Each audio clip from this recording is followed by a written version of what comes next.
অযোগ্যকে vote দিয়া যে সোনার দেশটা করলাম ছাই, আমরা সোনার দেশটা করলাম ছাই।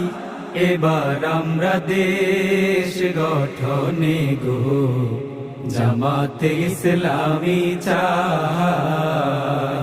মহান আল্লাহ আমাদেরকে পৃথিবীতে এমন এক সময় পাঠিয়ে দিয়েছেন যে দেখে মনে হচ্ছে মুসলমান তার ইসলামের পরিচয় দিতেই লজ্জাবোধ করে, অথচ এই মুসলমান ছিল নির্ভীক।